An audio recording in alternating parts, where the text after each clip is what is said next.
इथे जमलेल्या माझ्या सर्व वरळीकर बांधवांनो आणि भगिनींनो,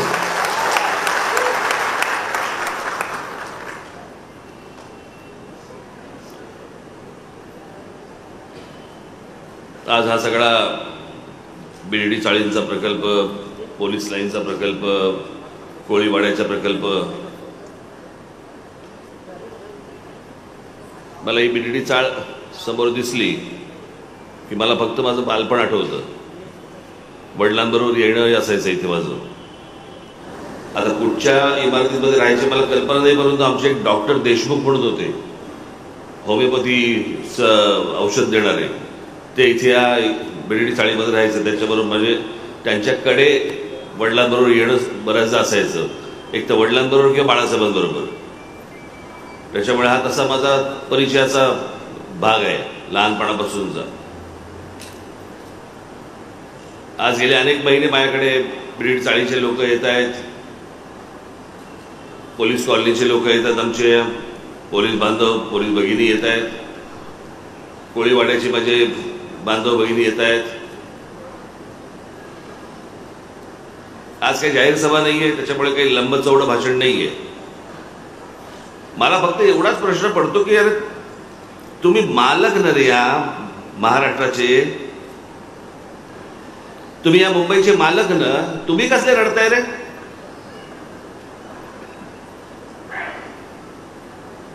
बाहेरच्या राज्यांमधनं लोक इकडे येतात, इकडे झोपडपट्टे वसवतात आणि फुकटामध्ये घरं घेऊन जातात.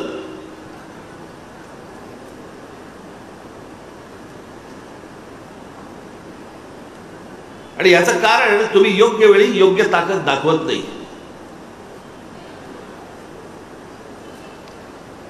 एरवी 5 वर्ष भांडणार आणि ऐन मौकेच्या वेळेला घरंगळत जाणार. आणि समोरच्या नाही माहितीये देवीची पद्धत, हे जाऊन जाऊन जातील कुठे. त्याच्यामुळे तुमचे प्रकल्प रखडत राहणार. आणि जे बाहेरून येतात ते ज्यावेळेला त्यांची टगेगिरी ज्यावेळेला त्यांची सुरू होते, त्यावेळेला त्यांच्या म्हणण्यानुसार त्यांच्या गोष्टी त्यांना मिळतात, हातामध्ये येतात त्यांच्या. मला आजही आठवतंय त्या बांद्रा कुर्ला कॉम्प्लेक्समध्ये, ज्याला बरीच वर्ष झाली, मी ही गोष्ट तुम्हाला सांगतोय सर, पण एक 20-22 वर्षापूर्वीची गोष्ट, 21 वर्ष तर नक्की. 20 वर्षापूर्वी तिकडच्या झोपडपट्टी धारकांना, तिथं झोपडपट्ट्या अनधिकृत, ऑफर काय होती, एक तर घर मिळेल तुम्हाला किंवा 1 कोटी रुपये मिळतील. 20 वर्षापूर्वी 1 कोटी रुपये. आणि आमच्याकडे काय चाललंय, आम्हाला एवढे स्क्वेअर फूट वाढवून द्या. एक अजबच प्रकार मला ऐकू आला इथे. 2 कुटुंबांच्या मागे एका गाडीचं पार्किंग. म्हणजे आज हा चालवणार, उद्या मी चालवणार असं. आखता नाही, म्हणजे तुमचा विचारच नाहीये या सगळ्या गोष्टींमध्ये. तुम्ही एक पहिली नीट गोष्ट लक्षात घ्या, मुळात तुम्हाला किंमतच नाहीये. एवढा मोठा प्रकल्प ज्या वेळेला येतोय किंवा या एवढ्या मोठ्या प्रकल्पाचा ज्या वेळेला विचार होतोय, त्यावेळेला पहिल्यांदा तुमच्याशी बोललं गेलं पाहिजे, तुमचा विचार पहिला घेतला पाहिजे, तुमची मतं पहिली घेतली पाहिजेत. अशा कोणत्याही गोष्टी न घेता पहिल्यांदा प्रकल्प लादायचा आणि लादल्यावरती विचारायचंय काय पाहिजे अजून तुम्हाला. तोपर्यंत हातातल्या सगळ्या गोष्टी गेलेल्या असतात. आणि हे फक्त वरळीत नाही चालू आहे, हे महाराष्ट्रात जागोजागी सुरू आहे. आणि ह्या जागोजागी जिथे जिथे तुम्हाला म्हणून आढळतील गोष्टी, तिथे तुम्ही जाऊन बघा, बहुतांशी टक्का हा मराठी आहे. असुनी खास मालक घरचा म्हणती चोर त्याला.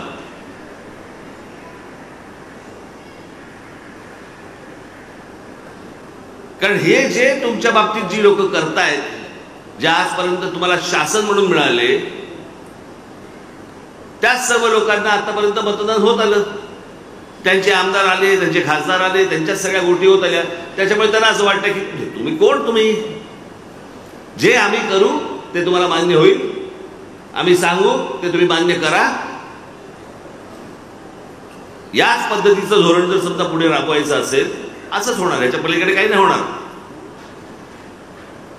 असेच फक्त तुम्ही आरडाओरडा करत बसणार, आयत्या वेळेला काहीतरी तुमच्यासमोर काहीतरी टाकले जाणार 4 तुकडे, आणि तुम्ही समाधानाने गप्प बसणार. तुम्हाला जर समजा स्वाभिमानाने उभं राहायचं असेल, जगायचं असेल, तर पहिला तो स्वाभिमानी मणका जो आहे ना, तो तंदुरुस्त करून घ्या. म्हणजे जे वाटेल ते येतात आणि वाटेल त्या गोष्टी लागतायत ना, अशा गोष्टी होणार नाहीत.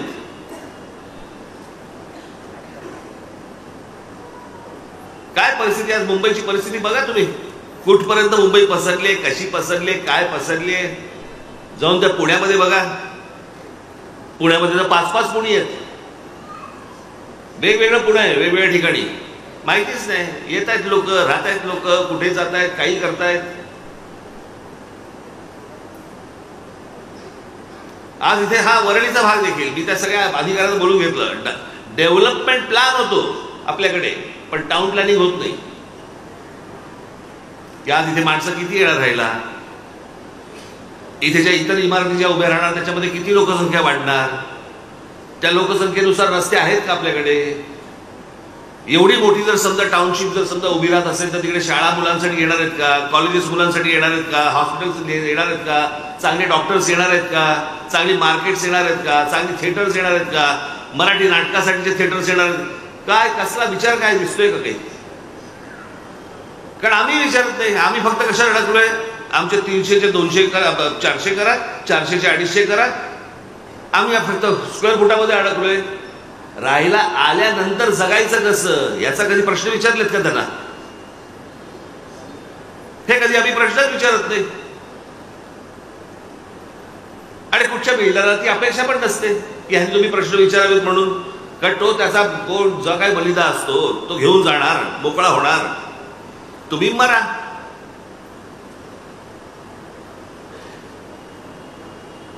आम्हीच प्रश्न विचारत नाही होत. तुमची स्वतःची हक्काची जमीन तुम्ही देत असताना समोरच्याला डेव्हलप करायला तुम्ही प्रश्न विचारत नाही आहात. सुरुवातीला येऊन गोड गोड बोलून जातात, त्यातले काही अर्धे बाकीचे इतर ठिकाणी जातात, अर्धे इकडे या ठिकाणी जातात. आणि हेच त्या लोकांना हवं असतं. हे बिल्डर सारख्या नावाच्या ज्या काही अवलादी असतात ना, त्यांना हेच हवं असतं. जेवढी तुमच्यात फूट पडेल तेवढी त्यांना अपेक्षितच असते. आणि त्याच्यामध्ये मग काय राजकारणी तर आहेतच बसलेले सगळेजण.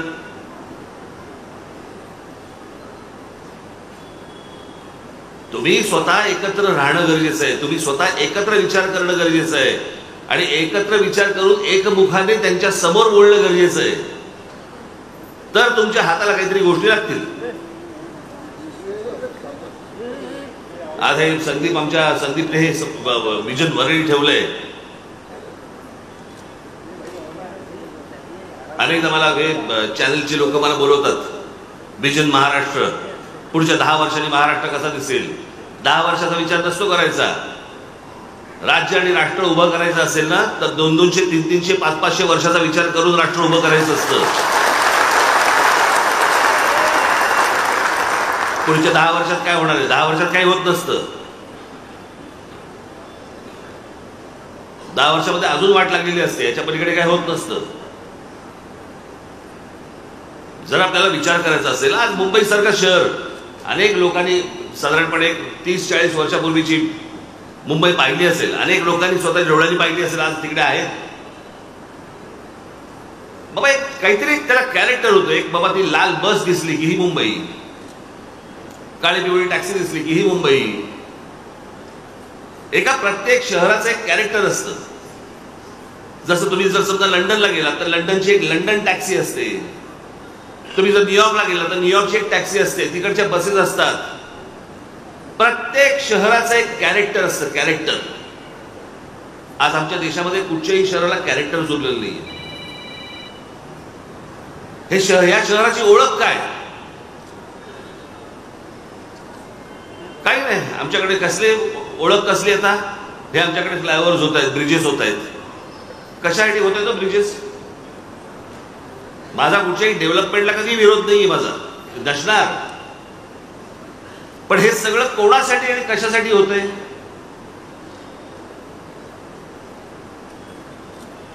हे आता आग लावायला बसलेच आहे तिकडे, कारण मूळ विषय समजून घ्यायचाच नाही आमच्याकडे.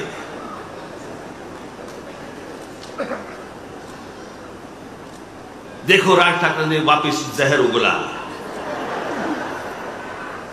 मूळ विषय बघायचाच नाही.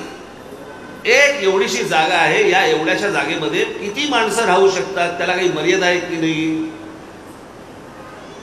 आणि बघ, ज्या वेळेला माणसं ज्या वेळेला वाढायला लागतात, आज मुंबईचं समजा लोकसंख्या बघितली, या मुंबईच्या लोकसंख्येमध्ये बाहेरून आलेल्या लोकांची संख्या किती आहे, आणि मग ते येत आहेत म्हटल्यानंतर त्या सुविधा केल्या पाहिजेत, मग रस्ते केले पाहिजेत, मग ब्रिजेस बांधले पाहिजेत, मग फ्लायओव्हर बांधले पाहिजेत, मग एवढ्या इमारतीमध्ये येत आहेत.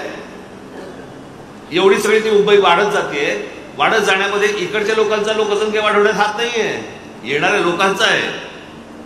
आणि मग त्यांना सुविधा देण्यामध्ये आम्ही आमचा खर्च करतोय, आणि आमचा सगळा पैसा हा या शहरांमध्ये खर्च होऊन महाराष्ट्राला मिळत नाहीये. आमचा शेतकरी आत्महत्या करतोय. जो मूळ या राज्याचा पैसा जिकडे जायला पाहिजे, ज्या लोकांसाठी खर्च व्हायला पाहिजे, तिथे पैसा न जाता या सगळ्या गोष्टींवरती, सुविधांवरती पैसे खर्च होत आहेत. मी मागे पण अनेकदा बोलले, परत एकदा बोलतो. एक साधं, एक आपण ठाणे जिल्हा म्हणून घेतला, ठाणे जिल्हा. या एका ठाणे जिल्ह्यामध्ये जगाच्या पाठीवर तुम्हाला असा जिल्हा मिळणार नाही, या देशात तर नाहीच नाही. साधारणपणे आपण एक पकडूया की एक ग्रामपंचायत असते. ग्रामपंचायतीचे अजून काय होते, पुढे काय होतं ग्रामपंचायतीचं पुढे? नगरपंचायत, जिल्हा परिषदा, नगरपालिका, मग महानगरपालिका. ह्या ज्या स्टेप्स आहेत, ह्या कशात ठरतात? या लोकसंख्येतनं ठरतात. जशी जशी लोकसंख्या वाढायला लागते तशी ती काय ग्रामपंचायतीची काय काय अजून काहीतरी जिल्हा परिषद होते, जिल्हा परिषद अजून काहीतरी नगरपालिका होते, नगरपालिका. आज मुंबई महानगरपालिका, मुंबई शहरामध्ये महानगरपालिका किती? एक. पुणे शहरामध्ये महानगरपालिका, जिल्ह्यात महानगरपालिका किती? 2. सर्व जिल्ह्यांमध्ये जर समजा तुम्ही महानगरपालिका काढल्या महाराष्ट्राच्या किंवा देशाच्या, तर 1 किंवा 2. ठाणे हा एकमेव जिल्हा आहे, जिल्ह्यात 8 महानगरपालिका आहेत.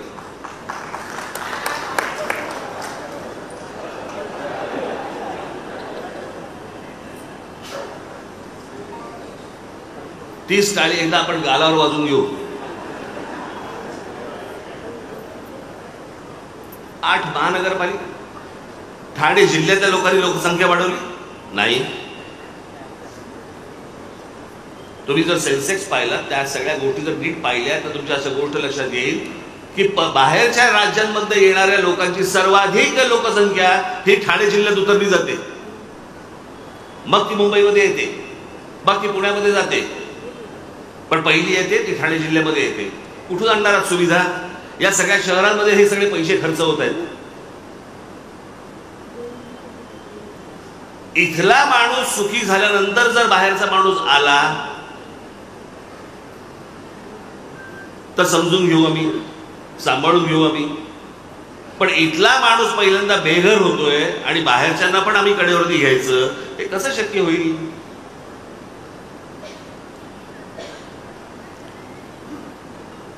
आणि मग त्याच्यामध्ये कशा आहेत, त्याच्यामध्ये मग ह्या सगळ्या निवडणुका आणि राजकारण आणि सगळं घुसल्यानंतर कोणाचं त्या गोष्टींकडे लक्षच नाही. मूळ विषयापासून तुम्हाला दुसरीकडे न्यायचं, एवढा फक्त राजकारणाचा उद्योग सुरू आहे.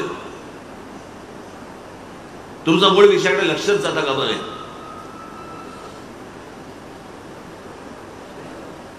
आता हे सत्ताधारी असतील नाही तर विरोधी पक्ष असतील.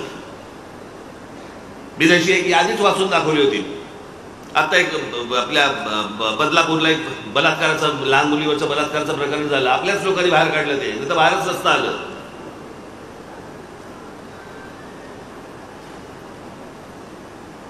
मग लगेच सगळे जण सुरू झाले या सरकारवरती टीका करण्यासाठी आणि याच्यावरती की कसा बलात्कार, कसे काय होतं.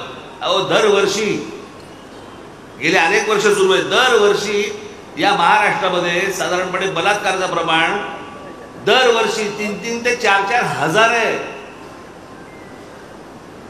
एक काय घेऊन बसलाय तुम्ही? आणि हा गव्हर्नमेंटचा आकडा सांगतोय मी, सरकारी आकडा सांगतोय मी. त्या दिवशी नागपूरच्या पत्रकार परिषदेमध्ये मी वाचून दाखवले ते आकडे सगळे.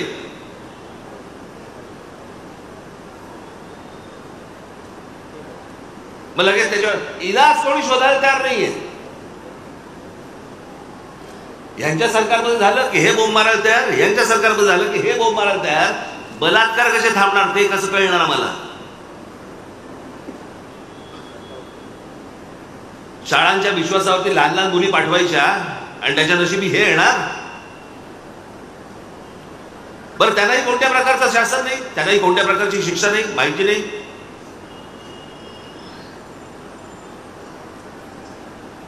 याचं कारण तुम्हाला फक्त भरकटवत राहायचं, भरकटवत. मागे तो एक विषय काढला होता, अरबी समुद्रामध्ये छत्रपती शिवाजी महाराजांचा पुतळा.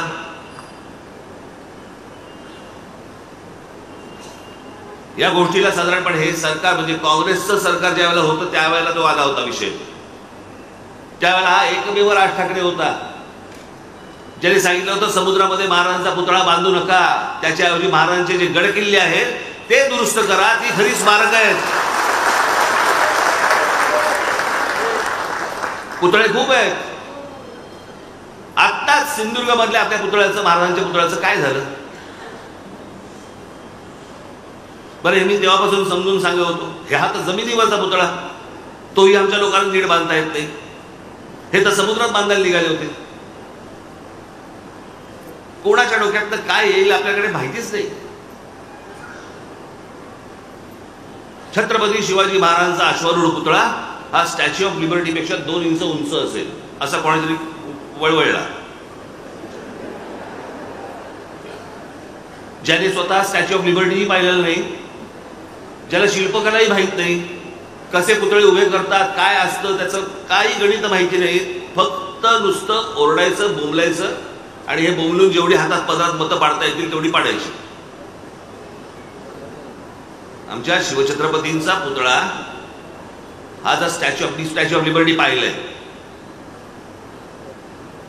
स्टॅच्यू ऑफ लिबर्टी पेक्षा जर समजा तो 2 इंच वरती करायचा असेल, म्हणजे महाराजांचा समजा जिरटो हा जर समजा 2 इंच वरती करायचा असेल, अश्वारूढ पुतळा, घोडा केवढा झाला? कोण शिल्पकार बांधणार आहेत? आणि ती जर जमीन समजा तुम्हाला समुद्रात बांधायचा असेल तो पुतळा, तर त्याच्यासाठी ती जमीन ज्याला आपण रेक्लेम करणं म्हणतो ना आपण, तिथे भराव टाकणं, तो भराव टाकून ज्या प्रकारचं स्मारकाचं डिझाईन मी जे पाहिलं ते जर करायचं असेल तर त्या गोष्टीला किमान 20 ते 25 हजार कोटी रुपये लागतील. त्या 20 ते 25 हजार कोटी रुपयांमध्ये महाराजांचे जेवढे गड किल्ले आहेत हे किती चांगले होऊ शकतात मला जरा सांगा. भविष्यातल्या आपल्या येणाऱ्या पिढ्यांना आपण पुतळे दाखवायचे आहेत का महाराजांचा इतिहास दाखवायचा आहे? पण आम्हाला देणं घेणंच नाही ना त्या गोष्टींची. निवडणुकीच्या तोंडावरती येऊन वारेमाप काहीतरी वाटेल ती गोष्ट बोलायची, निघून जायचं. तुम्ही मतदान करून मोकळे होता, झालं. 5 वर्षानंतर 5 वर्ष तर गेली. आताही येतील तुमच्याकडे. मग असे आपले कोण गृहस्थ आपले आपण ह्यांना मी सांगितलं होतं, म्हटलं मला पहिलं तपासू देत, होऊ शकतंय की नाही होऊ शकतं. आणि मग त्याच्यातनं मी त्यांना सांगितलं की ह्या सगळ्या गोष्टी घडू शकतात, ह्या सगळ्या गोष्टी होऊ शकतात. पण ही गोष्ट करत असताना तुम्ही ठाम राहणं खूप आवश्यक आहे. मगाशी अनेक जण बोलले संदीप सारखा आमचा हिरा, खरंच हिरा आहे तो.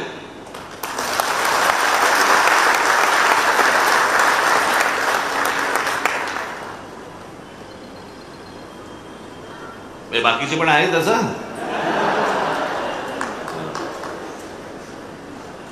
पण अत्यंत संदीप हा अत्यंत राजकीय दृष्ट्या किंवा या संपूर्ण भागाच्या बद्दल अत्यंत जागृत असलेला मुलगा आहे तो. अत्यंत अभ्यासू आहे, विषयावरती बोलणार आहे. आणि जर घडू शकतं तर हो म्हणून सांगणार आहे, घडू शकत नसेल तर नाही म्हणून सांगणार आहे. आज त्याने हे तुमच्यासाठी हे विजन वरळी ठेवलेलं आहे, एकदा बघून घ्या. तुमच्या संकल्पना सांगा, तुमच्या कल्पना द्या. पण उद्या ज्या वेळेला परत बाहेरचे लोक येऊन ज्याला वरळीचं मातेरं होईल ना, त्यावेळेला त्याच्यानंतर पश्चातापाचा हात एवढंच फक्त कपाळावर मारला. दुसऱ्यांच्या हातामध्ये या सगळ्या गोष्टी द्यायच्या, बाकीचे सगळे निघून जातील. कोणी तुम्हाला तोंड दाखवणार नाहीयेत, कोणी हाताला पण लागणार नाहीयेत. पण आम्ही सदैव तुमच्या बरोबर आहोत. हा भाग चांगला व्हावा, हा भाग चांगला व्हावा. अहो, वरळीचा किल्ला आहे आमचा इकडे, तिथे तो मायूंचा किल्ला, तो मागे आम्ही सोडून घेतला. सगळं अनधिकृत सगळं भरलं होतं त्या किल्ल्यावरती, सगळं तोडून मोडून बाहेर काढायला लावलं. मला फक्त तुम्हाला एवढंच सांगायचं आहे, जे चांगलं काम करतायत त्यांच्या पाठीशी शाबासकीची थाप बसणार आहे की नाही बसणार आहे? की ज्यांनी आजपर्यंत एवढा सगळा गोंधळ घालून ठेवलाय राजकीय, सामाजिक आणि सगळ्याच दृष्टिकोनातनं, त्यांच्या जर पाठीवरती जर समजा परत थाप बसणार असेल तर तुम्हाला काय हात जोडून जातं, अजून दुसरं मी काय करू शकतो?